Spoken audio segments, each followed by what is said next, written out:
Okay. Hi students, Miss Mack here. I'm going to do a quick throwing demo to remind you of the basics. I'm also going to show you how to um, create more form in your throwing, pulling out the walls as well as collaring in. So I have my bucket of water and my bucket of tools here, and my clay. So starting with a clean bat, lightly brush with my sponge.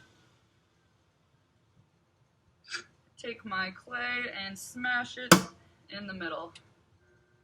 I like to take my pointer finger here and go along the bottom edge and really seal that bottom edge so it doesn't just fly off. So centering is probably like the most important part and sometimes the most frustrating. It helps going about medium to high speed and with lots of water to help the clay glide through your hands. You want to control the clay, not let the clay control you. So you notice my body position. I have my elbows tucked into my hips and I'm really low. My head is straight over my clay.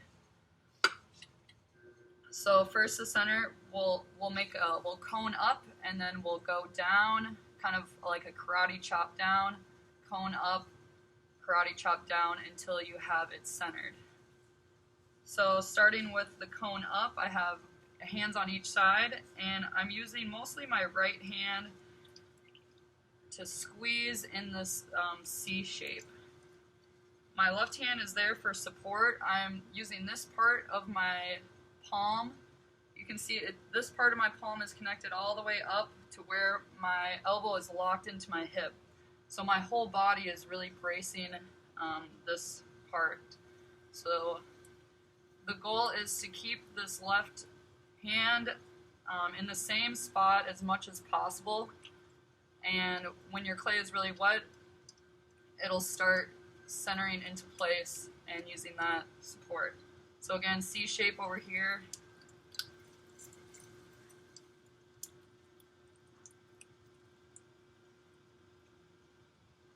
Okay, so I coned up a little bit. You can see a little spiral, that's okay.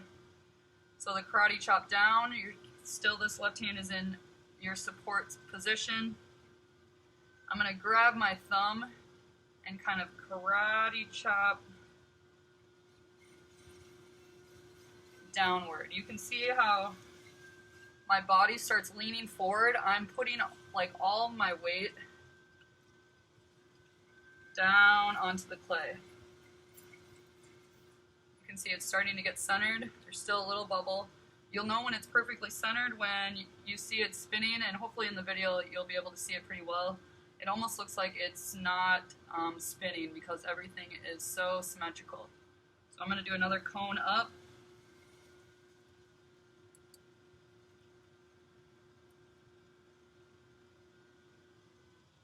Okay, that one looks a lot better than the first one.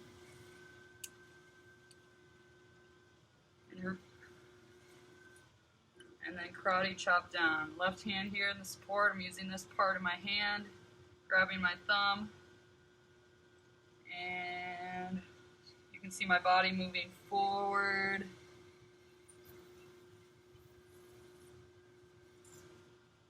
Lots of pressure here. Speeding up my wheel, and you can see I'm constantly dipping my hands into my water bucket.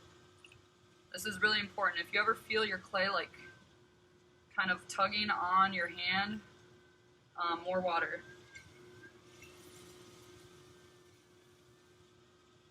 Okay, so you can kind of see in the video it almost looks like this is not spinning. That is pretty darn centered. So next is creating the valley in the middle. You'll probably go about medium speed. I'm going to do it with my thumbs. There's a couple different ways. So I have two hands on each side. I'm not applying any pressure here. They're just here for support. I have my thumbs touching. They're working together. They're like glued together in this shape. And I'm starting to slowly tip my thumbs straight down. You want to stop when you're about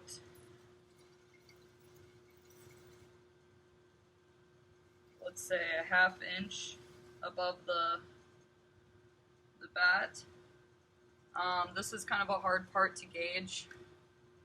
It does take practice to be able to tell like how far down you are. You can always use your needle tool if you're unsure, and you can poke it, measure it here.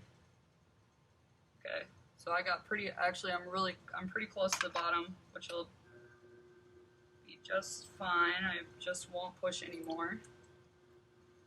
Okay, so I have my valley I used with my thumbs.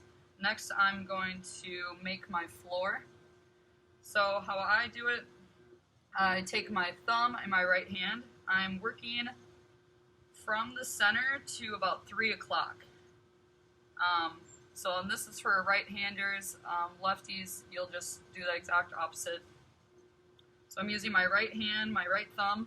And I'm taking my left pointer finger to support and push this thumb to make my floor. So starting from the center, I have my right hand on the outside to support, and I'm pulling my thumb and pushing it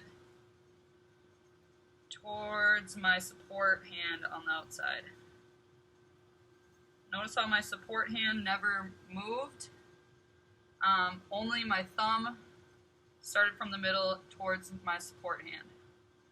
So now I have a floor. It should be flat.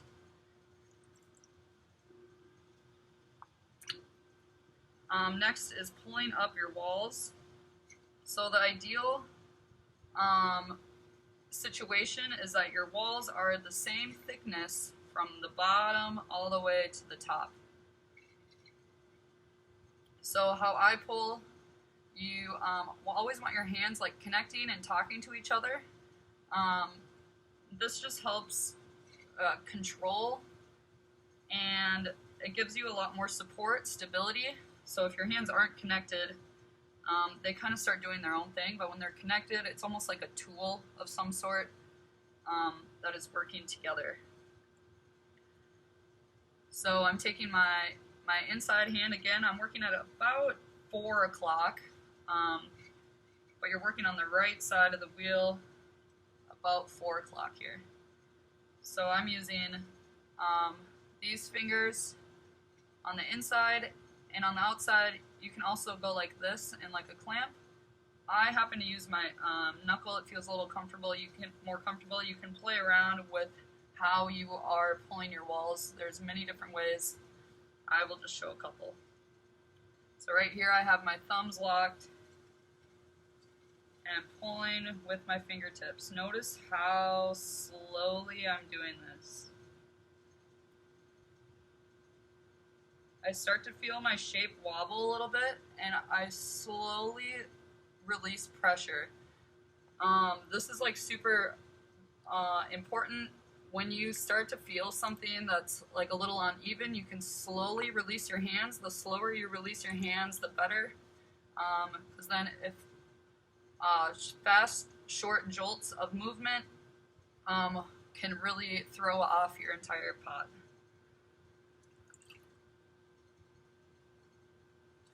So I'm going to keep pulling up some walls.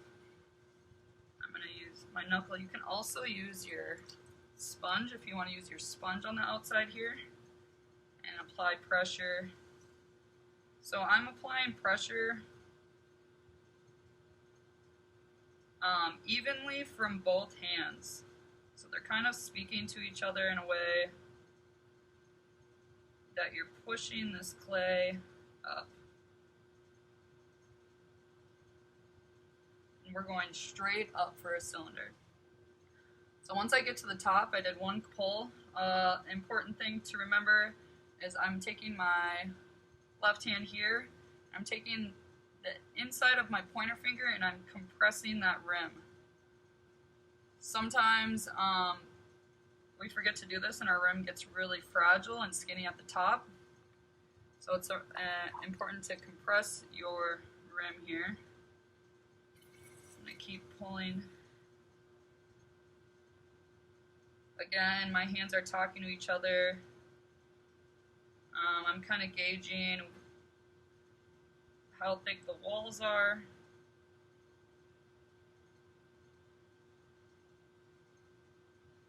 Notice how slow I go. Compress my rim.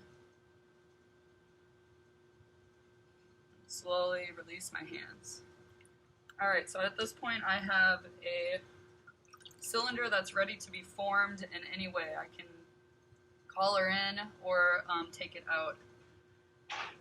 You can see that I keep going for my sponge and making sure there's no water on the bottom. That's really important. If you leave water and let it dry, it will crack. So I keep on taking that water out. Alright, so I can tell at the bottom here I have lots of extra clay. Before I start shaping my cylinder, I'm going to do some pre-trimming right now, and I will also do some at the end. So I'm taking my wooden tool here, and I'm creating an angle with it that's just lightly taking that tip to start trimming away some of that extra at the bottom. You can see I'm supporting with my left hand, again, that stability aspect. The more connected your body is to each other, the more stable. So I just took away some of that extra clay at the bottom. Alright, so I think I'm gonna create a bellowing out. We'll do it right in the middle here, right here. So how I do that is, again, my hands are connected of some sort.